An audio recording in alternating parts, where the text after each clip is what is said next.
So, welcome to my room.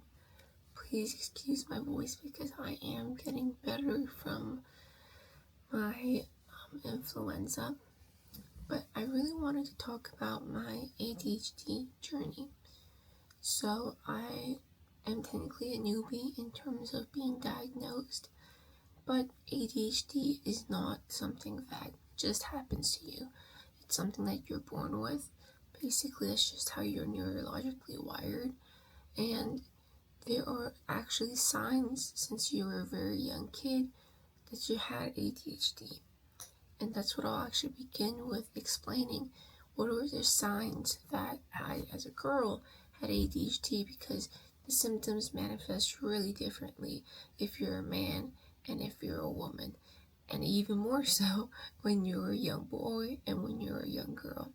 So I'll explain what were some signs that I showed as a young girl, and maybe if you're watching this as a mom or as a young girl herself, or as someone who is wondering, do I have ADHD? Maybe these could be some signs for you to look out for. So the signs that I displayed as a girl, I would say, are mainly 3 that I could really remember, and a couple more that my mom remembers because I was so young. So number 1 was I never had a consistent handwriting.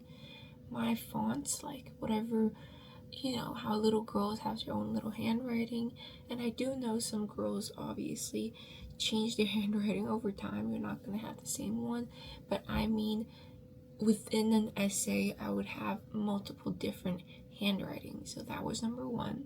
2 is that I would start these projects. So I would start these sketchbooks, I would start these books, I would start these empty notepads, and I would never ever finish them. Even the ones assigned by school, I would never finish them. I loved the feeling of a new notepad and writing my name on it and decorating it, and if it got flimsy or old, I just never ever started using it. So that never finishing anything, but more specifically for girls, notepads or any sort of creative projects, or maybe even something like, maybe if your daughter does music, never finishing her musical notes or something like that. And number 3 was that whenever I would play or I would have some sort of fun, it had to involve everything I liked. So if I had toys, my mom sometimes told me it was so hard to clean up after me because I would pull out every single toy, and I would play with Barbie, then I would play with Legos, then I would play with dolls, then I would play with little cars, and then I would play with this, and then I would start drawing, and I would look at magazines, and it would just be like this. I would never stick with something and really play it to the end. Whenever there was ever like a little, slight little moment of disinterest, I was already gone. Now, that was the signs when I was younger that I shouldn't have maybe assumed were so normal in everyone else's life, but those are some signs, and these are some signs that my mom told me, which is number 1,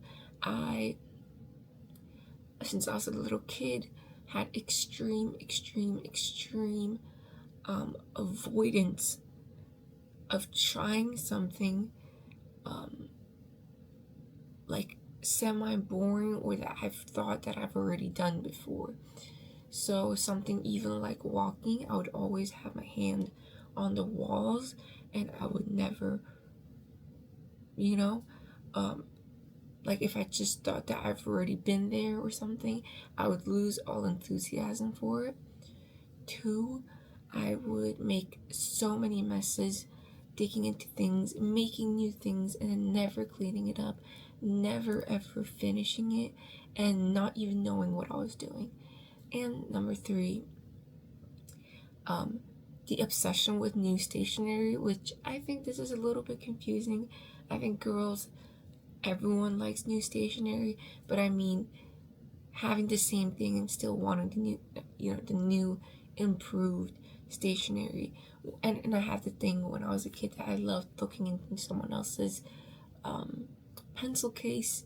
That I think was just my personality, but it shows that I loved new things, and I had zero consistency. So these are some signs of possible ADHD, especially considering things like I never paid attention in class. But how did I get good grades, right? Because I think girls, that's kind of the thing. You do get good grades. It's because you can focus in the moments that you can focus, or if the situation is right. But I think I never during school, especially in high school, middle school, did that specific class work that I was in during that class. I would always be simultaneously multitasking. So that's something. If your daughter consistently multitasks, even if she's getting all A's and she can't sit in class with pen and paper and just take notes, that might be a little bit of a warning sign. Not a guarantee, not a diagnosis, but a slight warning sign.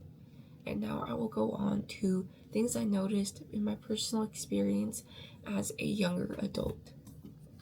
Now, as a younger adult, what I really noticed was depression. First of all, depression. I think a lot of people have it together, and it's because your ADHD makes you really inconsistent, and when you reach a certain level of consciousness, it really discourages you because you look left and right and you realize you can't be consistent, you're not focused, you seem lazy, and to everyone else, you look like some filly who likes new things, who doesn't have grit, and who doesn't have hard work, who doesn't have discipline, right? And those are things I told myself. So I had very severe depression. And academically, I started doing a little bit bad. In high school, when I think you really need to fully understand concepts and fully need to apply yourself during those specific courses. So imagine how bad I did in college. But anyway, so yeah, I started struggling a little bit. I had teachers saying things like, "What happened to you? You used to be so smart. You used to be so bright. You used to be so talented. You used to be raising your hand at every question. What happened to you?" Because I couldn't focus anymore. And I'll tell you a little bit of my life story, which was, thankfully, despite all that, I got accepted at Yonsei. And for Yonsei, your first year, you have to live in your dorm. So, not supervised, alone, in a dorm, in a foreign country, because I was raised high school all the way from China with untreated ADHD and depression. Yeah. Basically, I just bed rotted, or I would try new things and never get them done. I would sign up for things and then cancel on it, and my grades weren't looking that amazing. And I just kept doing it. I just kept doing it every single time I'd apply for less classes. I'll do exercise. I'll study in the mornings. Oh no, I'll stick to one notebook. I'll do Cornell notes. No. I'm gonna type this time. No, I'm gonna use my tablet.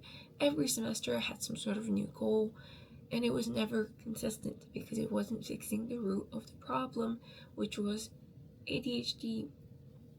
And when I was 20 years old, 3 days before my birthday, I thought, for my birthday, I have to stop this. I actually have to stop this. I would literally never study for my midterms or finals. I still struggle with that, but it's way better now. I would literally not study for them. And I would be so distraught because I used to be, I'm still very academically minded. And I kind of told myself, Yonsei is such a good school. Everyone in your year is doing internships, doing this experience, doing exchange. And here you are barely passing your classes, barely listening to anything these really highly accredited professionals are teaching you. What a waste. So I was like, you know what, I'm going to stop this waste and I'm going to go. And I got diagnosed with multiple things, but most importantly, ADHD. And they said that I had basically hearing and seeing, like, attention abilities of a 10-year-old. That's a bit hard to hear, but it is reality. And I hope my YouTube channel is a place where people who struggled with it like me, because I know there has to be a lot of people. There has to be a lot of people, especially women, who struggle like me, who wondered, is college not for me? Is education not for me? Should I just give it up and just be a housewife or something? You could still be yourself, that spark back where you once were that gifted kid, or you once could read a book, you could do this. You can get it back, and let's get it back together. That's all what my channel's about. And I have some other things that I do, obviously, but those are my hobbies. But this is what the main core is. This is who I am. This is who I want my legacy. I want my legacy to be. So please, if you can resonate with any of this, please continue subscribing, watching my channel, follow me on everything. I'm Maruko's World, MARUKOS World, on everything, and let's get our spark back together. Thank you for watching.